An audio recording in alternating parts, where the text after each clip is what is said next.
I done came up here to see my damn girl at the vape shop and done left my vape in the shop. So now we going fucking back. Look at the bunny. I don't fucking want you. You ain't gotta run. Ain't this cute? Anywho, y'all know how I be with that vape. Baby, we going back to get that, honey. That's $25 I need. No, ma'am. All right, y'all. Hey. We back with another unwind. And y'all, it's Thursday, which means tomorrow's Friday, honey. So we taking 2 shots tonight.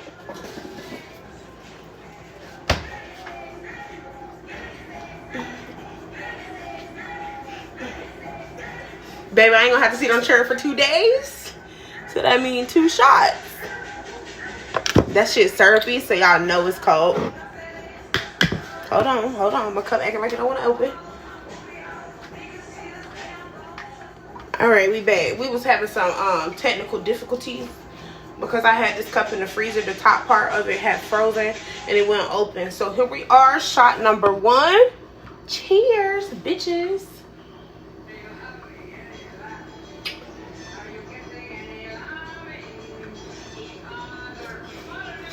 All right.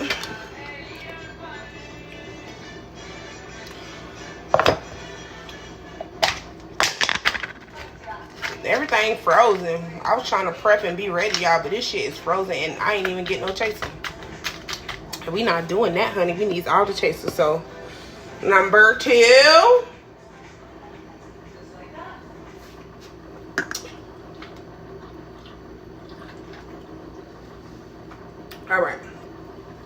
All right, y'all. So let's really get into why we here.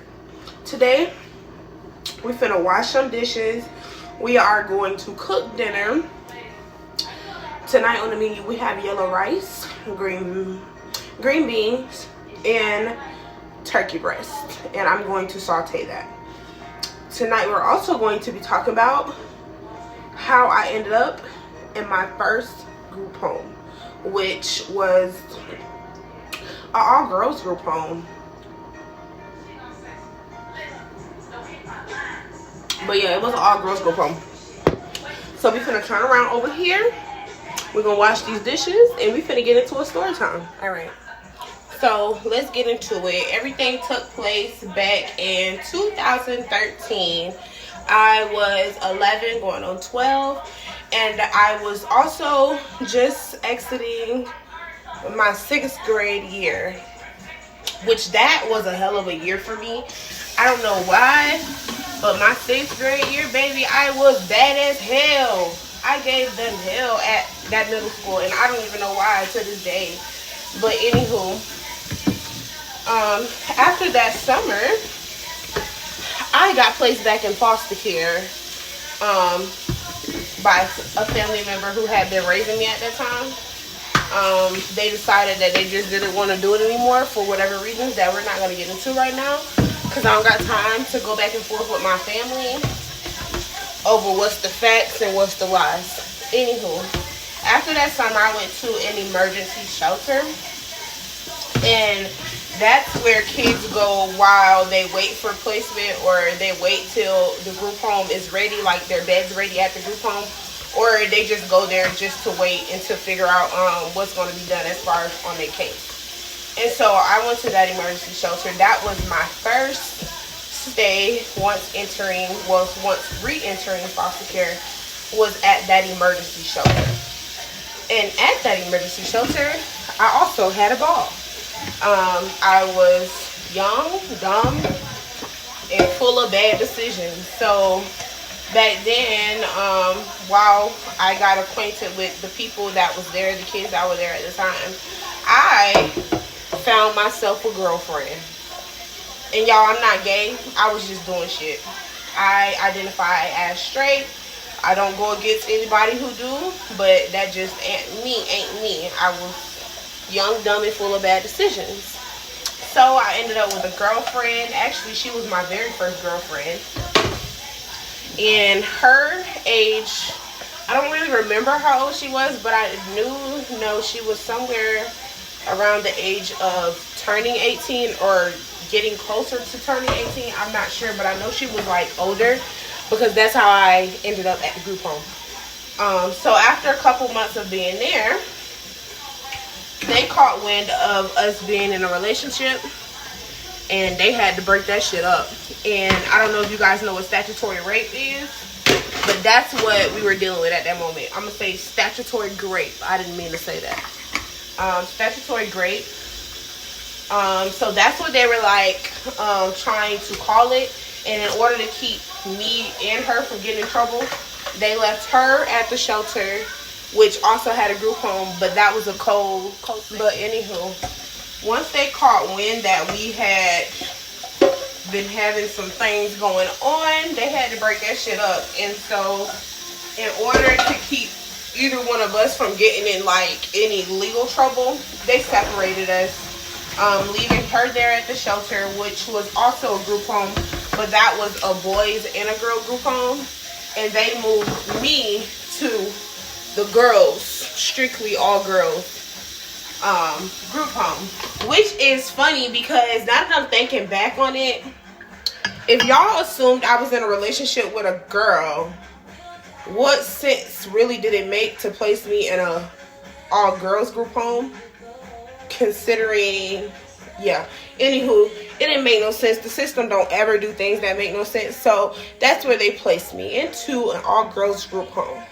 And it literally happened like so randomly. I was in school, and then one day they picked me up from school and they told me to go pack my things up because I was on my way to the fat girl house. And they called it the fat girl house because if you see this video, I'm not throwing shade to nobody, because as y'all can see, I'm a big girl. They called it the fat girl house because the person who was in charge of the group home, the house parent, was fat. The girls in their majority was fat. And if you weren't fat when you moved into that house, because she cooked good, we ate good, and we lived good over there, you gained weight. So they called it the fat girl house. And little did I know that when I got there, I was finna turn into a fat girl. And in that house, I turned into a fat girl. I learned how to cook. I turned into me. That house gave me a lot of personality. So like I said, they said pack your stuff, you going to the group home, because this is not what we gonna be doing. We can't do this. Like, this can't be a thing. Y'all cannot be a thing. So I pack my stuff, we go over there, we put it in the van, they take me over there. So I go to the group home, I walk in, and I'm like, okay, it's 5 other girls.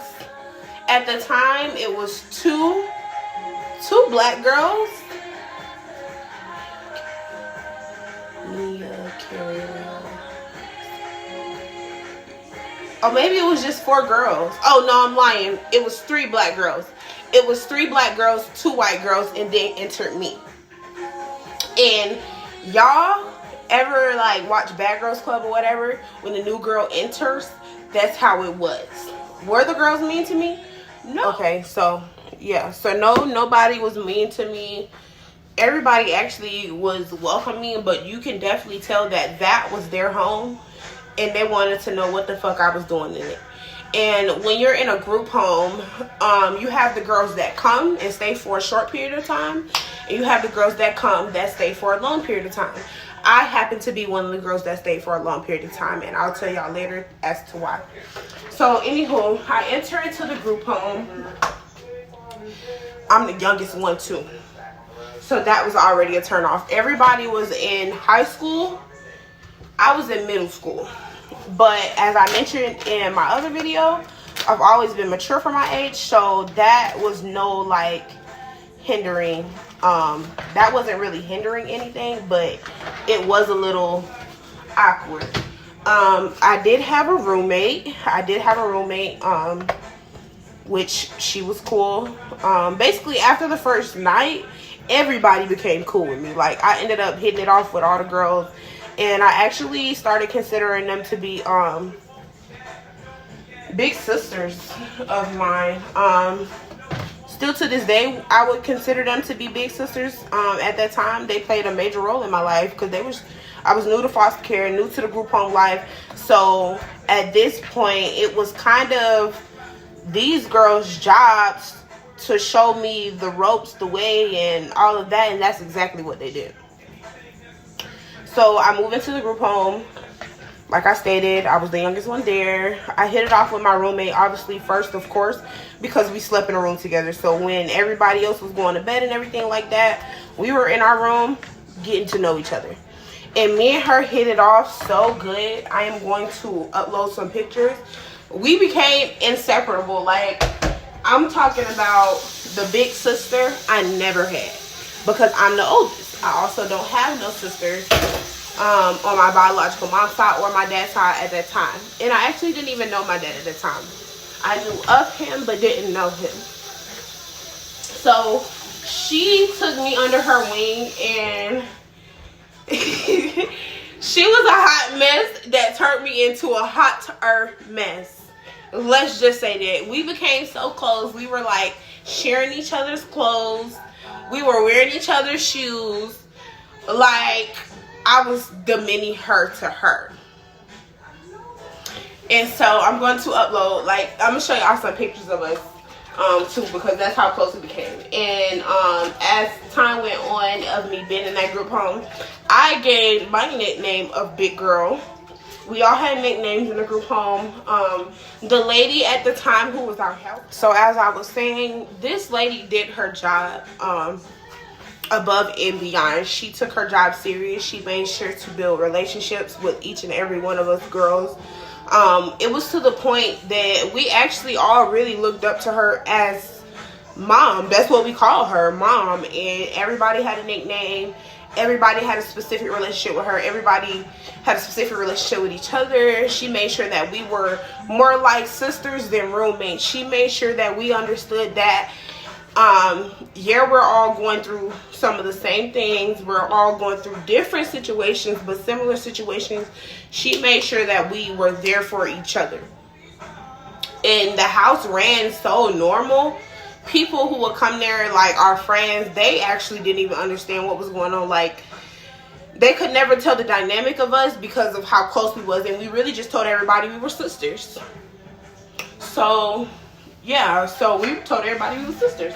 So yeah, me and her get close or whatever. Me and the girls get close. Let me tell y'all, these hoes had shit going on before I even got there. Like, they was already breaking the rules, doing stuff. Like I keep saying, I was new to this.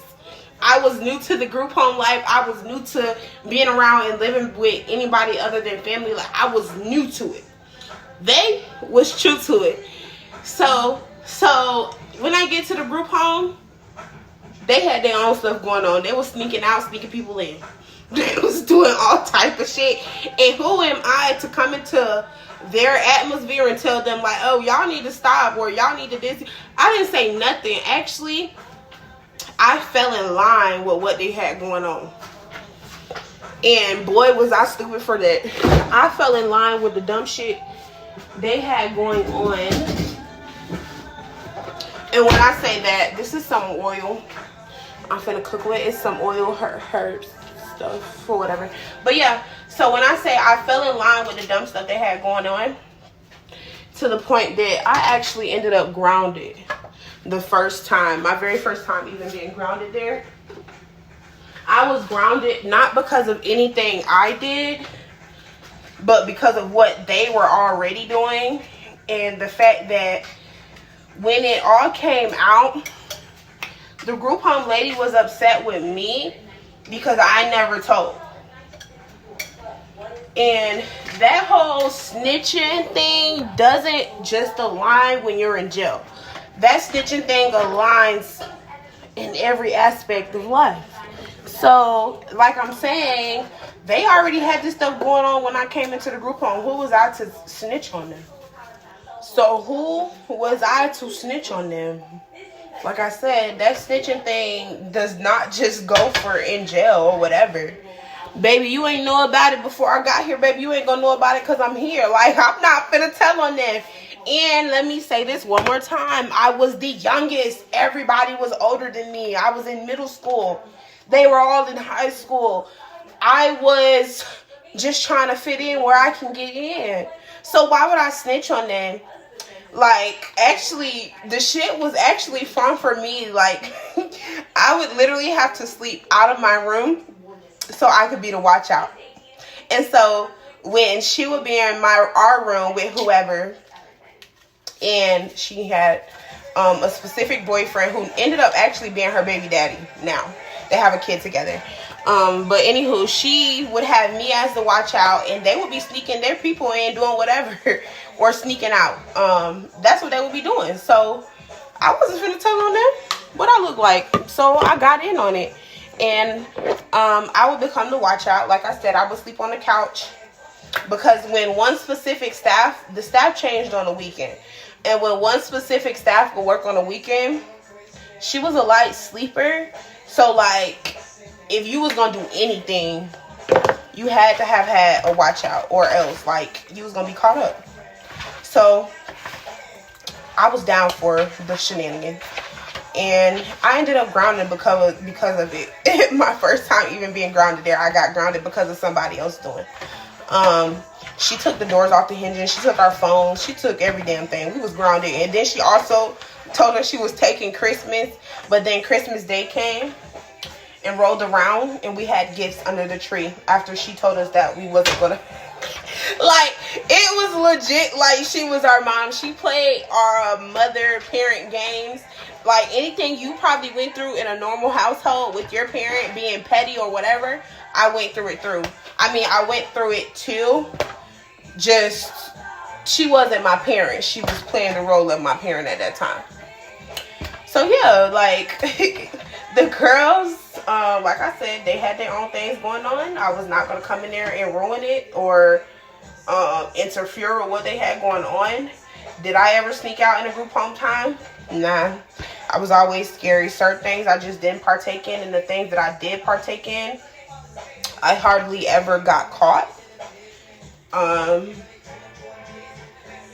hardly ever got caught, or it just wasn't severe enough. Like, I did little dumb shit in the group home, getting drunk, smoking, like that type of things. Other than that, I did try to keep a clean slate in the group home because,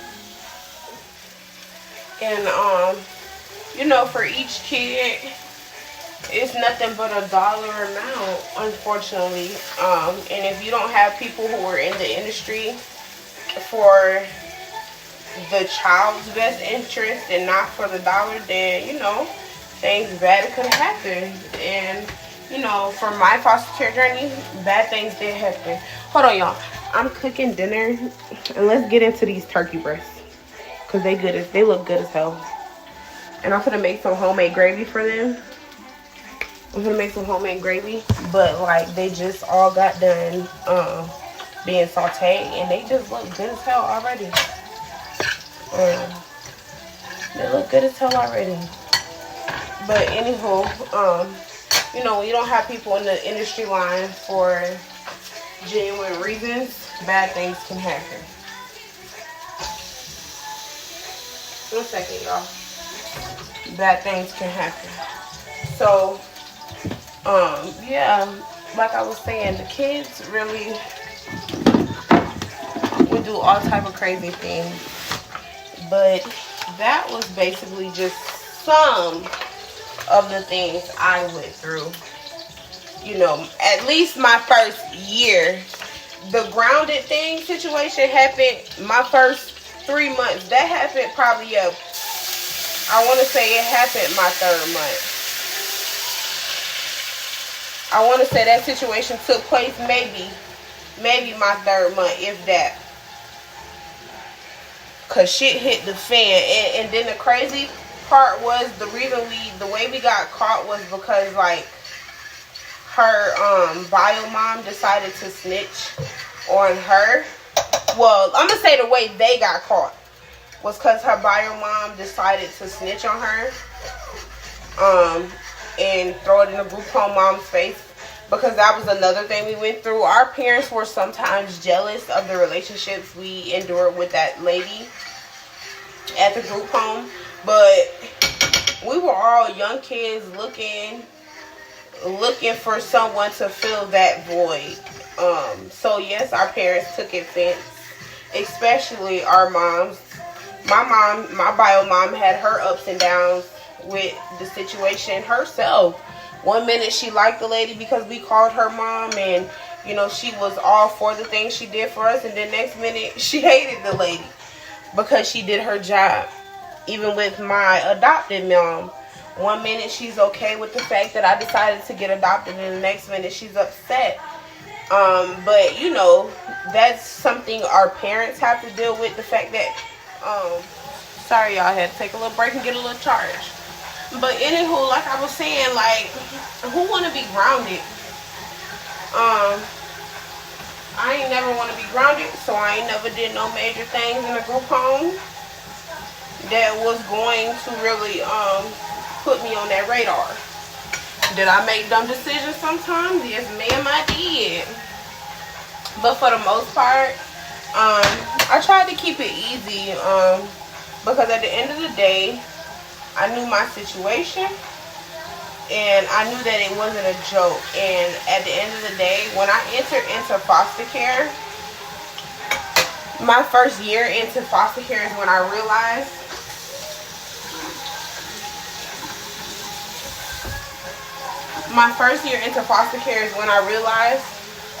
ain't nobody coming to save you. So I did little minor things because I was a kid and I wasn't perfect. But as far as everything else, I ain't play with. I was scared. I knew that these people weren't my parents. I knew that this was now my life. And these girls would play with them people. They would play with them people. I'm talking about runaway. Baby, you would never catch me running away. Baby, you would never catch me running away because I was a big girl. So I never wanted to figure out where I was going to sleep at night and what I was finna eat. And one thing I knew that I was guaranteed to have in the group home, whether it was a cooked meal, a microwave meal, a fast food meal, whether it was a twin bed, a queen bed, a couch, or the floor, I knew I had a place to lay my head, and that was something I was never going to gamble with. Like, when they would run away, these girls would sleep outside. These girls would do crazy things, and they would come back, because, like, when you ran away, that didn't mean that, depending on how long you stayed gone. Hold on. Depending on how long you stayed gone, that did not mean your spot was gone. But it did mean your spot was in jeopardy because, baby, the longer you stayed gone, there was going to be another kid to fill that spot in that bed. And unfortunately, in foster care, we're looked at, a lot of us or a lot of people, we're just dollar bills because they get paid. Group homes get paid a lot of money per child. They get paid a lot of money per child. So every day that you have a vacant bed. But yeah, sometimes it was like hard for our parents to accept the role that they played in us being in that situation. At least I definitely can say that with mine. My parents apologized, but also didn't apologize for the fact that I ended up in foster care. Like, it's like they acknowledged it, but didn't want to take accountability for it. Anywho. So yeah, so her bio mom snitched and got into a little argument with the lady who was our house parent, and she snitched on her daughter. Was like basically telling her like, oh, since you're such a good mom, how come you don't know she's doing this? And baby, when I tell you she blew the lid off their operation that night, it turned mayhem in the group home. The lady was so mad. She came through that fucking house. She came through that house like like WWE. I don't even know what to call the way it all happened and fell apart that night. Like, you just had to be there to witness. And if y'all girls happen to see the video, y'all know what it was like when she found out what the fuck y'all had been doing. Baby, she tore the house apart. Baby, if she could fucking tear us apart that night, she would have. She took all the doors off the hinge and like, baby, she did the absolute most. And my dumb ass just had to be caught in the middle of it. Just because I wouldn't tell on them. I'm going to tell y'all a secret before I end this video. As an adult, looking back, don't be mad. But I would have snitched. I should have snitched on y'all. Because I didn't deserve that. And you hoes would play so dumb. Y'all played so dumb. I didn't deserve to be caught up in y'all bullshit. Y'all played so dumb. The house was quiet that night. You could hear fucking mouse crawl and cotton fall. You hoes, y'all had me caught up in y'all bullshit. But anywho, as you can see, that made for a story to tell and a good memory. So I hope you guys enjoyed the story time. I know it probably was a bit over everywhere. So we're going to say this is a story time about my first year in an all-girls group home. We're going to call it that. We're going to call it that. My song just came on. But anywho, I hope you guys...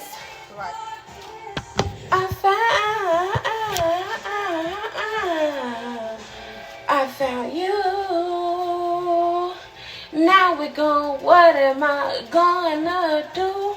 So within my heart, my soul. Anyway, y'all be sure to like the video, comment on the video, subscribe to my channel, and stay tuned. I hope y'all liked the first story time we just did. I hope y'all liked it because I got more for y'all coming. And I hope y'all like today's unwind with me. I'm gonna finish up my dinner. I will drop a picture at the end of the video to show y'all how it came out. But your girl finna go. I'm finna focus on the kitchen, getting this food done so I can eat and take my ass to bed because tomorrow Friday. And I'm finna go to work happy as fuck. I'm not even finna do nothing tomorrow. Like, we finna just bullshit. Me and the kids gonna bullshit just to get through Friday because that's 2 days we ain't gotta see each other. I found you. Yeah, but peace out. I'm finna go. I hope you guys like the video.